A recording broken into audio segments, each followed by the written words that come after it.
Hey y'all, welcome to my channel. My name is Marisa, and what are you looking at?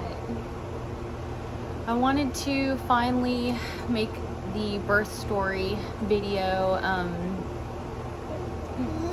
It's been literally a year and a half since this sweet boy entered our lives. Little backstory, my goal was to have as natural of a birth as possible. I went to a birthing center in a hospital. On the morning of June 3rd, early in the morning around 6 a.m., I started to have some very mild contractions that felt like the Braxton Hicks contractions. And I didn't really pay any mind to it. So it's just like, oh, maybe this is labor or maybe not. I don't know. So I kind of tried to lay down and like rest a little bit longer. My husband was still asleep. I quickly ate a blueberry muffin because I was like, I'm gonna be hungry. Meanwhile, my husband was like packing the car and then setting up the car to prep in case I gave birth in the car. Like he had like a trash bag, like all this stuff set up, towels and everything, because I guess he got a little freaked out. I ended up throwing the blueberry muffin up. It's like, and it was kind of, the feeling was almost like a detox feeling. Or like, and this is another way to relate to it. If you've ever had like a really big like toxic poop and like right before you're like, oh, and that's kind of like what triggered the vomiting. The best way to describe it, I don't feel like it felt like period cramps to me, because I had period cramps where I was like crying and it was painful and horrible. And now that I look back on things and how I was, I think maybe that was not a healthy period cramps I used to have when I was younger. So they felt similar to like a muscle cramping. Like if you've ever worked out and you get to that point where you're like about to stop because your muscle like feels like that. So at this point, I had gotten to the hospital. We were in like the pre-check-in part, where they decide whether or not you're in true labor and whether or not they bring you to your like official labor and delivery room. So this part was pretty intense. They had checked me when I got there, and they said that I was 6 centimeters dilated. I was really feeling the rhythmic waves. It was still tolerable. It was still very intense. I had my husband massaging my back for most of it, because that really helped. And of course, taking in the moment, very special. But after this point, they brought me to my room.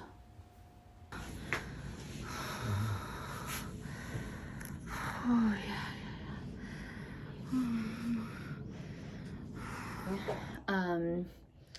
So once that happened, they finally got me a room with a tub. I spent a good amount of time in the tub. I felt good. I kept progressing.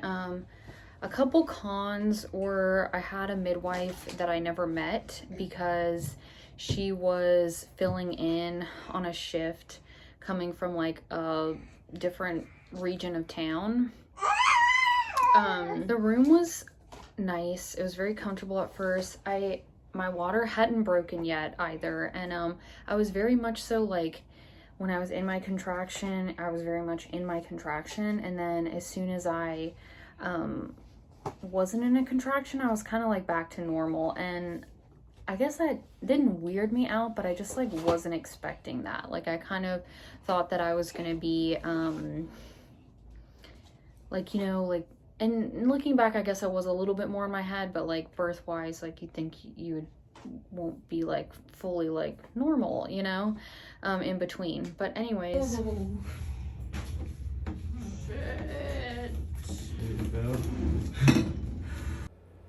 The tub made a huge difference in helping getting through contractions. They were definitely gradually getting worse, but I was able to relax a lot between them. So kept progressing. I was in the tub. One of my techniques in the tub was when I would have a contraction, I would like go like this, like I was like running and trying to kind of like work it out, and that helped really well. At one point my husband was also doing what they call like the pelvic squeeze. Who's that little boy? What's that little boy doing? Who's that little boy, huh? What's he doing? What's he doing? Oh, we talking about when I was born. Here we are. Fully vibing with the midwife. As like the shift went on, I you know, like I could sense that it was kind of like she was not rushing things, but just like I don't know. It's just hard to describe. I just didn't like her energy. We didn't really mix well. At one point she checked I was 8, because I was asking too. I had asked to check. And then later on she checked me and I was like 9 centimeters. Here are the things that like really got in my head now that I'm looking back on it. One, every like 30 minutes, which felt like every 10 minutes, the nurse had to come in and check his heartbeat. That's what it was. And so that, you know, like I tried at first, I was like, okay, yes, like it's important and everything, but after a while just like kept like, it was like interrupting the zone. So the other thing that kind of really got to me was they had a giant big digital clock, like this big, like it was giant, up on the wall, like right next to the tub, and it had the time.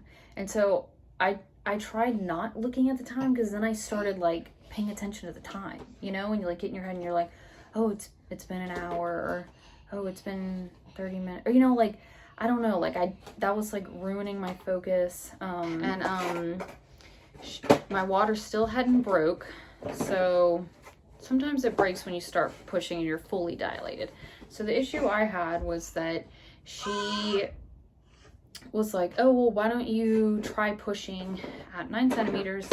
So I pushed, which was the biggest regret I have. I wish I would have just stayed in my own head. I guess they thought, oh, she's about to give birth.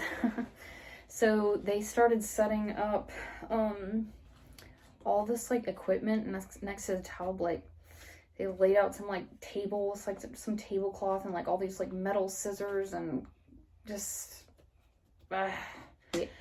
ended up going like 4 to 5 hours at 9 centimeters. And instantly after I pushed, the type of contraction was different. It was not what it felt like before, which was like a progressing, I can handle this, under control contraction that I felt good about. It was very painful and sharp, and it was radiating to my it was like into my lower back. So when that happened, basically what happened was that my cervix, because of that, experienced mild trauma essentially, and it became swollen. So that's why I wasn't progressing, because it was swollen. I couldn't progress to 10 centimeters. So when that happened, after about 4 to 5 hours of being in like excruciating pain, and you know, my husband was really trying to navigate it too, and like it's hard when you're in the mix of everything, and he was very, very supportive. He was great, got in the tub with me, everything. But at one point I got to where I was like, hey, I want an epidural. And before I got pregnant, I had like emphasized to him, I was like, hey, if I ever get to the point where I'm like, I need an epidural or just, you know, whatever, you got to be the person to be like, you know, it's okay, you can do it, like, let's go a little longer. And so when I started saying, hey, I want an epidural, I think he thought like it was at that point, and I think it was hard to understand that like what was happening wasn't like a normal course of birth, and that we had kind of like I hate to call it a complication, just, I don't know, I guess I'm still internalizing it all, but basically that's what it was. Something was wrong, and so after trying to like hold out for a while and seeing what would happen, I was like, I couldn't do it anymore. I wish that didn't happen, and that I could have just seen what was going to happen, because I also never experienced contractions without my water being, like, my water wasn't broken yet, so I didn't know what that felt like. And then, I don't know. But basically, after that happened, I had to get the epidural, and it was very challenging because I had to try and stay still every time that I had a contraction. They were coming like every like few minutes, it felt like every 5 minutes at least, and that was very, very hard because I had to stay very, very still for them to be able to guide the super long, terrible needle that goes up your spine, but she was able to do it. And I actually have it on video, which I haven't fully watched, but I might put a tiny clip of it right here for y'all. Or I might put it in a separate video so it's not traumatizing. If you want to see what an epidural looks like. But anyways,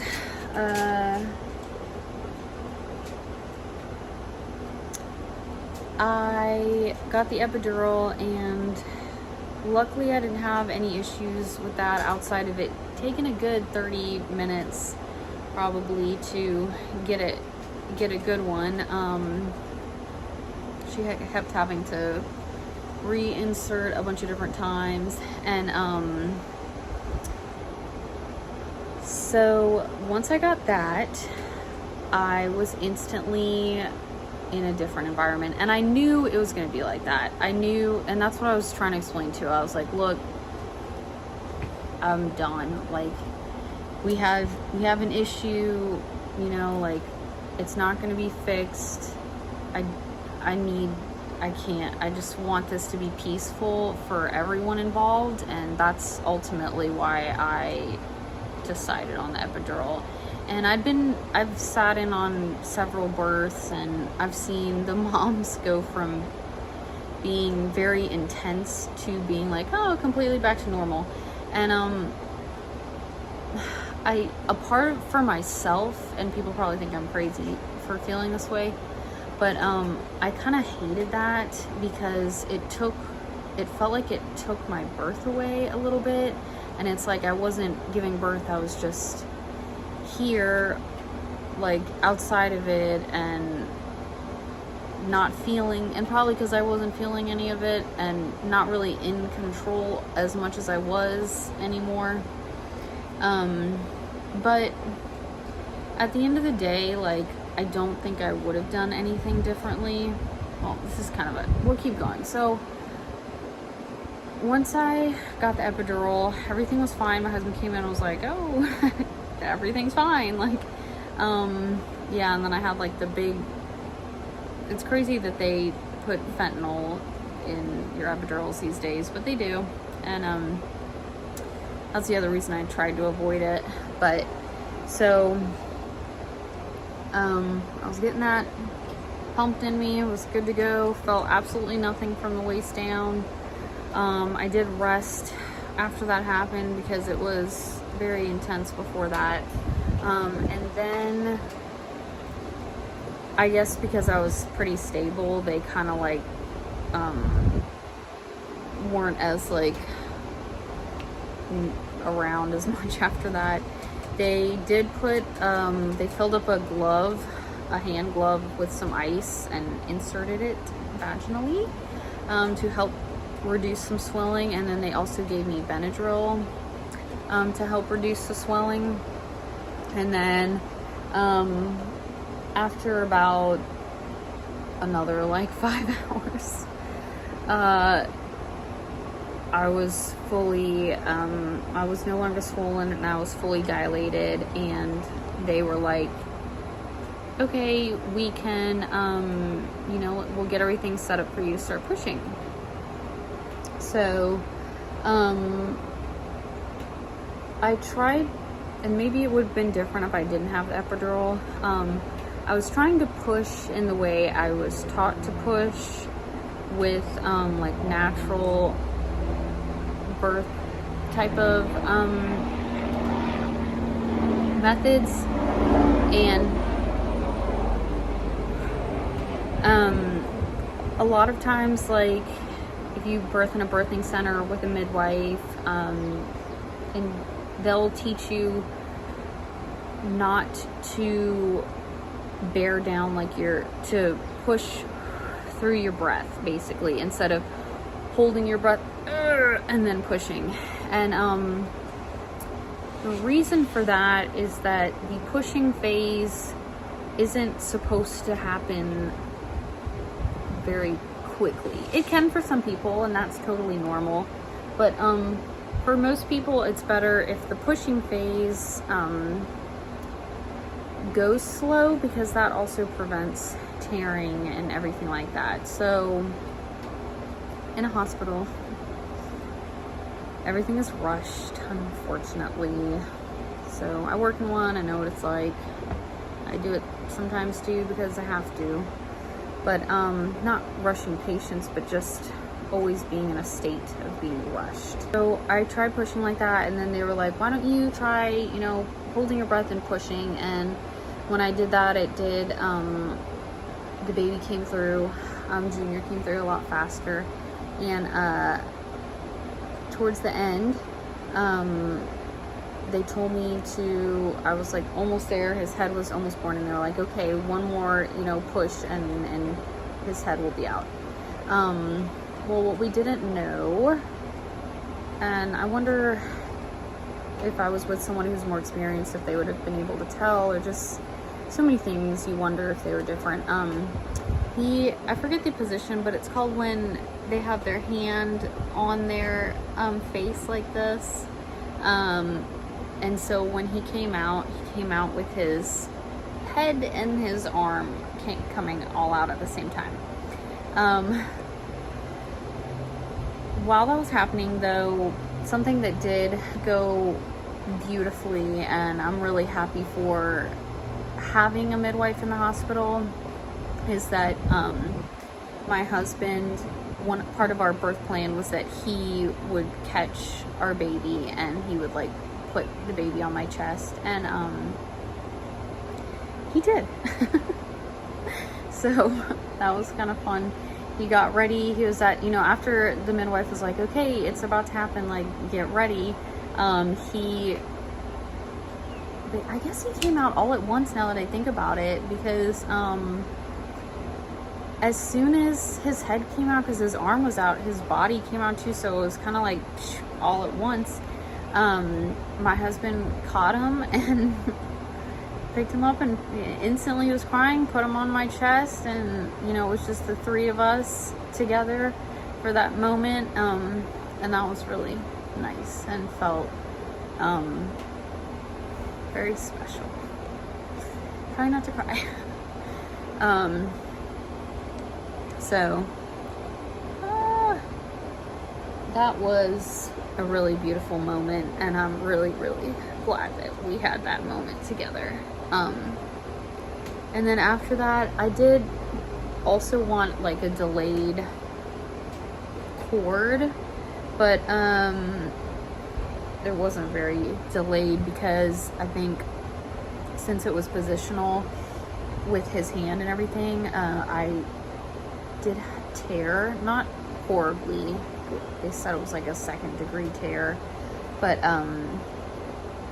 I was like bleeding a lot, so she was like, let's, you know, cut it so I can take care of you. And she did. And then my husband had Colin Jr., our baby boy, and was holding him while I was being tended to. And once that was over, I was exhausted. And a part of me was kind of glad that my husband had the baby, because like it was exhausting. Like the whole pushing probably took about an hour and a half, an hour maybe. So I just kind of wanted to just like lay there and just like be zoned out, you know.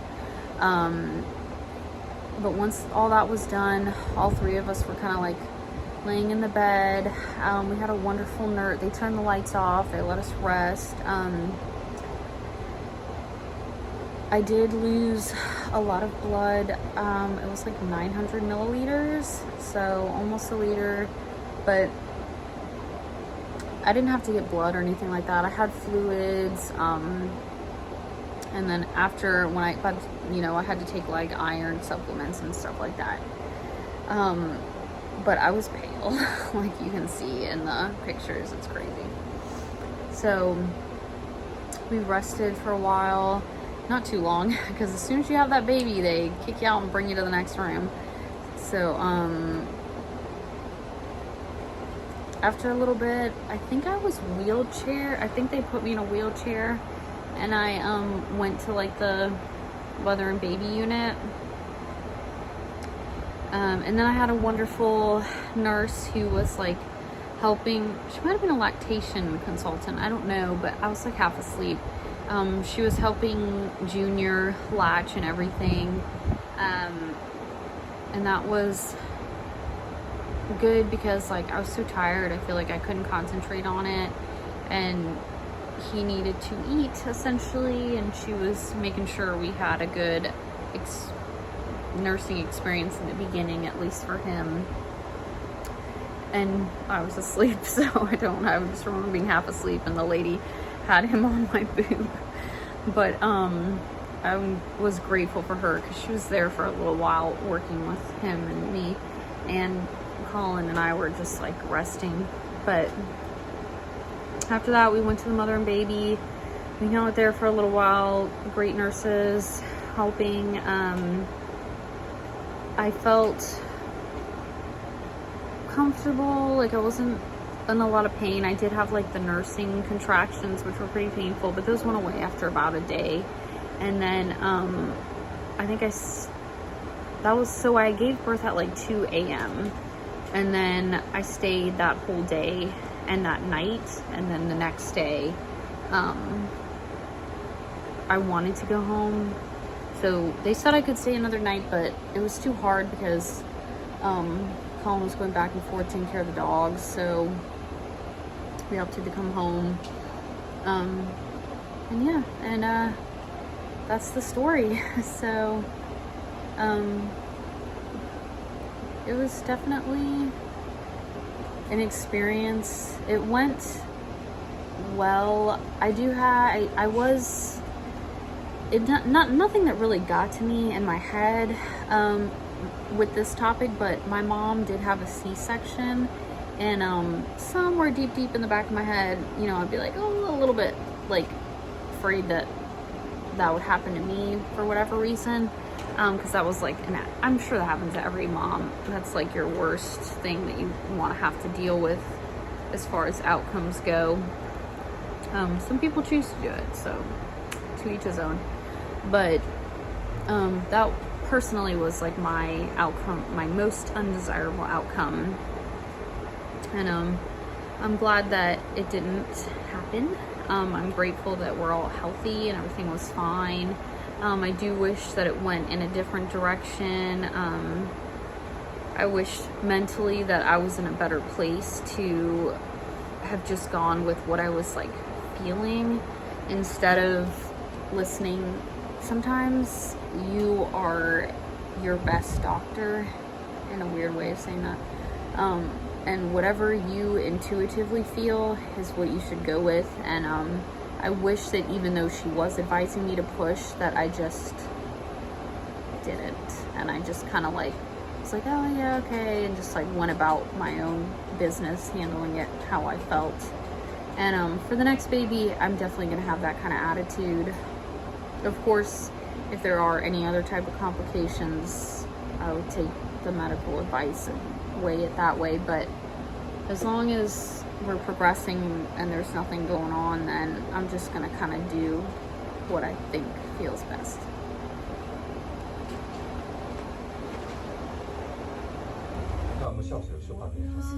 Yep, it's his head. And his little hands. Oh, yes. He said, I'm coming. Catch him, Colin. Oh, your bare hands. Oh. Hi, baby. Hello. Oh.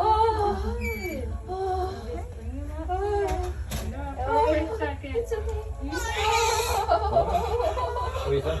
Sounds good? Think so? Just, you got a bowl?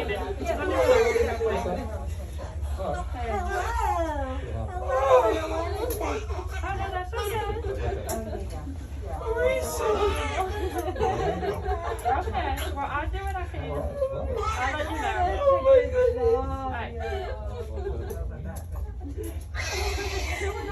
Oh, you're real. Here's your mama. And your mommy.